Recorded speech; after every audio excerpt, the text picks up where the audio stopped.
Hi, I'm Maggie from maggiescrochet.com, and in this video I'm going to show you how to make this elegant scarf using Premier Yarn's Hipster and Enchant together. So the colors I chose for this scarf is the Hipster in Flamingo and Enchant in the color Jewelry Box. So this is a great beginner project. It's a simple shell pattern and then you fringe it at the end. Other colors that would look good with the jewelry box, or there's another one that's all silver and that's called, I believe it's Disco.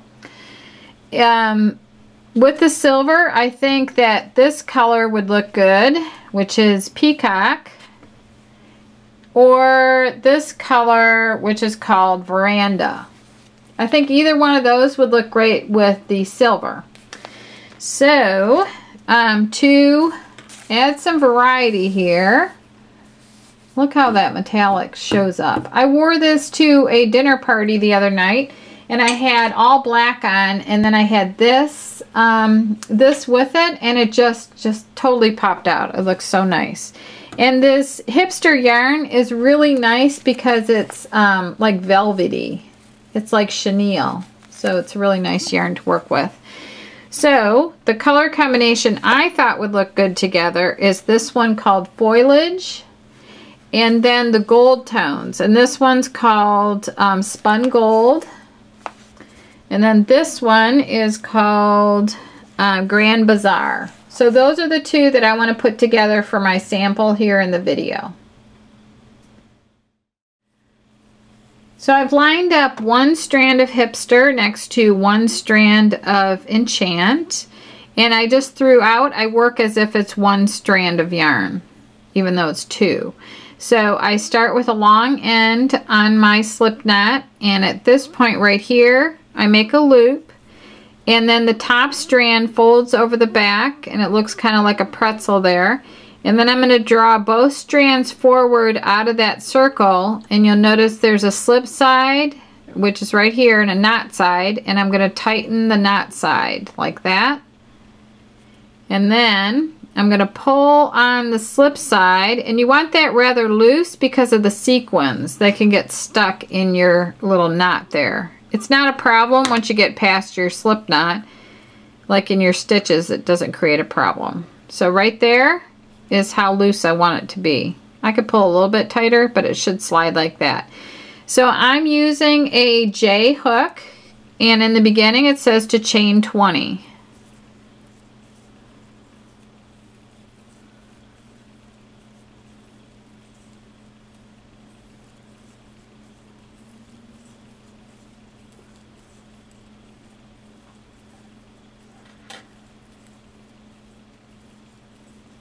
Okay, so there's my foundation chain of 20 chains.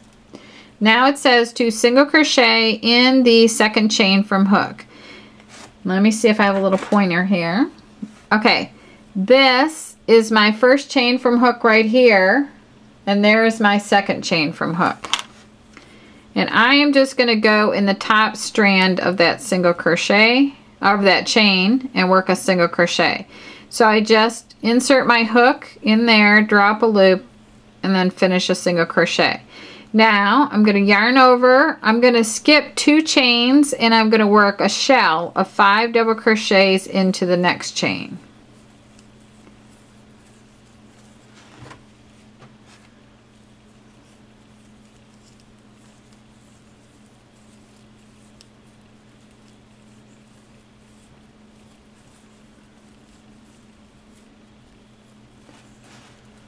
So there's my 5, and you may want to just tug on this a little bit to stretch it back into place.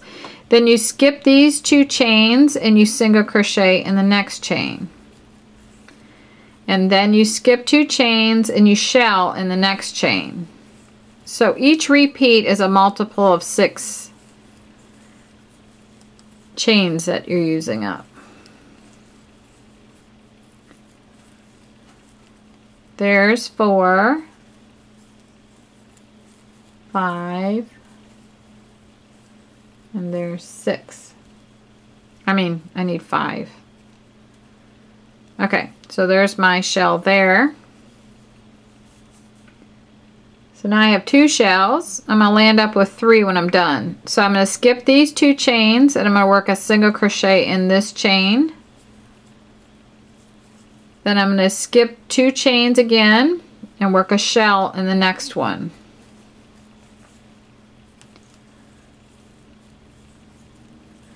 So I'm working all 5 double crochet stitches into the same chain to create a shell.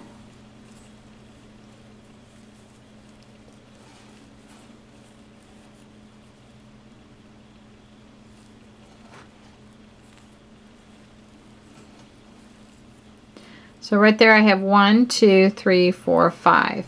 So at the very end you should have 3 chains left, and you skip 2 chains and you single crochet in the last chain. If you don't have that number, you can fudge it in, or you could, since it's just row 1, you could just go back. So now you chain 3 and turn. This is the end of row 1, and that's what it looks like. That copper color is so beautiful in there. Okay, so then you just chain 3 and you turn your work like the page of a book, like that. And then you're going to work a half shell on this, on the start of this row. A half shell is, this counts as 1 double right here, and you're going to work 2 more doubles. So a half shell is 3 doubles. So there's your half shell right there. Now I'm going to skip the 2 double crochets of the shell from the previous row, and I'm going to work a single crochet into the center double crochet of the 5 double crochet group, just like that. Then I'm going to work a shell into the next single crochet. This is a great beginner project, especially if you use these yarns. Everybody's going to think you're a pro right out of the gate. So I'm just working 5 doubles into the single, like that. And then I'm working a single in the center double crochet of the 5 double crochet shell. Then I'm working a shell in the single.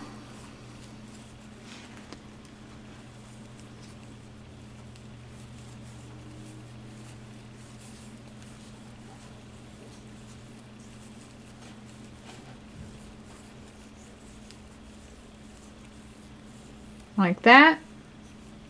And then I'm going to single in the center double crochet, and then on the end here I'm going to work 3 double crochets in the turning chain. So here, no, I'm working 3 double crochets into the first single of the previous row, of row 1. So it's a half shell. Okay. All right. So look how beautiful that is. Oh, I love it. Okay, now chain 1 turn, and on the outside edges of this row, you're going to have the single crochet stitches. So you just single in that first double crochet like that, and then you shell in the single.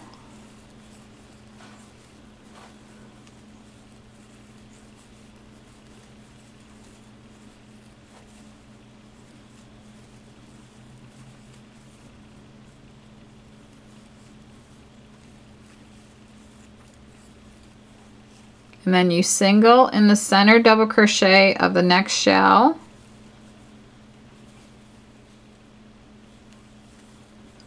And then you shell in the single.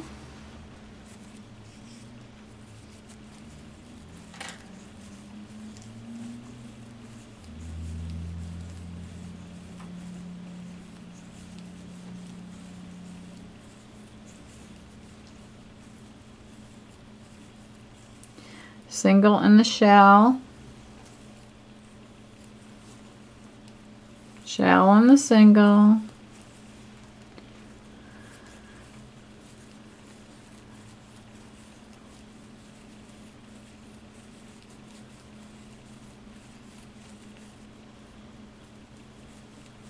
okay, and then at the end of the row this is row 3, and you single crochet in the top of the turning chain 3. So what that means is you could count like 1, 2, 3. I like to look at it like I know that this is the 3rd double on the other side and this was the 2nd. So that little chain right next to this one is the one I need to work into, like that. So it should look nice and even along the side here. So that's it for this pattern, believe it or not. And so now I would go back to chain 3 turn and work the half shells on the side of the row, and then go back to this row here. And I think I would recommend that you, this will be pattern rows 1 and 2. And I think you should end on a row that has the single crochets on both sides. So now I will show you how to create the fringe. So when you get ready to finish off, your last single crochet is here. So you would just go like this and tighten the back side here, and then cut this rather long because you won't have to sew any ends in on this project because you can feed this into your fringe. So how easy is that? So that's my little sample here. So let me show you how to create some fringe real quick. There are fringe and tassel making tools which we carry at maggiescrochet.com, but I just grabbed a piece of paper and I folded it in 4s. So I folded it in half like this. This is just 8.5 by 11 paper, and then I folded it again. And then I would just wind this around. You could also get a piece of cardboard. So this is going to be the length of my fringe. So what is that? I think 5.5 inches. So I'm going to wind it really loose around here. I'm going to use both strands at the same time. Just like that. Okay. And then I started down here, so I'm going to end off down here, and then this is the side that I'm going to cut right here. Okay, so now I've got several strands for my fringe. I'm going to lay them all out nice and even. Oh, it's so beautiful. I love this. Okay, so on this pink scarf, we held, as you can see here, if you split out the metallic from the chenille, we have 2, 4, 6, 8 strands. So that means we used 4 of each type of yarn. So all you do here is pick up 4 strands. So there's 2, 3,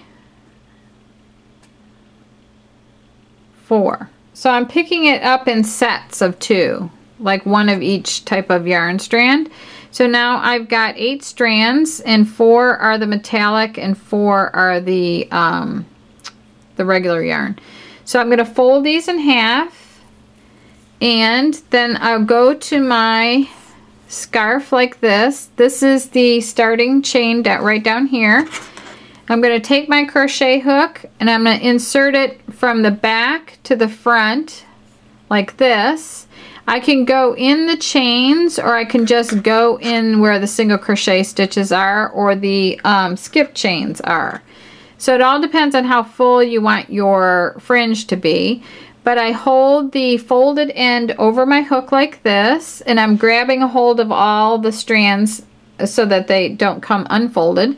So I've inserted my hook from the back to the front. I'm going to grab that fold and I'm going to bring it through my stitch there, and then I'm going to wrap all 8 strands over my hook like this, and I'm going to pull the fold over all those strands. Then I'm going to pull all the strands out like this.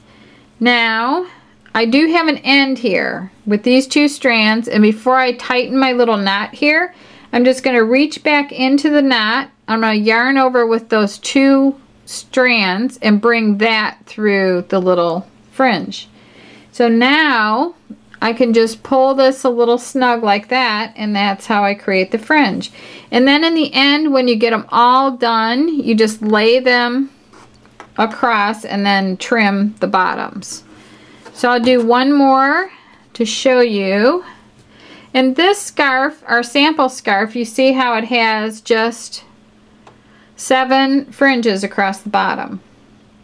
So you could decide to put more or less or whatever you want to do. But this adds a lot to it when you're wearing it. This is really a neat feature to this scarf. So one more time, my strands got a little mixed up here. So I'm just going to take all of these. I think it actually landed up being the 8. And if you have some that are super long like this, see what I have here? You may want to take them out and just realign them on your hand so that the ends are even. Okay, so I'm going to take this out like that. So now my ends are kind of all the same. So I'm going to bring the cut ends together. That leaves me with a folded end at the top. And then if I were going into this stitch up here, let's say, I'd want to make sure I get one in the corner. So I'd go into the, let's say this is my final round up here. So I would just go from the back to the front, pick up the fold, bring that through like this, and then I'm going to yarn over with all these strands, and then I can pick up my finished off strands right here. So all of that, and if you want to, you could use a bigger crochet hook too.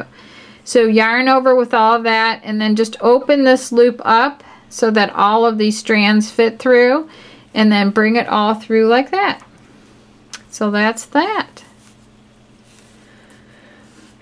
So that's how you make this beautiful hipster enchant scarf. And this is great for Valentine's Day, for any holiday, for anything. And it's good for any season because it just has a really soft feel, like it's cotton, and it looks really, it doesn't have like a wool look to it or anything. It's a very clean look, like cotton or something like that. So I really like it for everything. So this is actually the right side. Your little knobs here should show up on the right side if you do your fringe right. So anyway, thank you very much for watching, and be sure to subscribe to our channel. And this video is part of our channel, and we have over 600 videos. And I would love for you to watch all of them and to subscribe to our channel and visit our store at maggiescrochet.com. And we sell all this yarn there and the hooks and everything like that. So enjoy your crochet journey.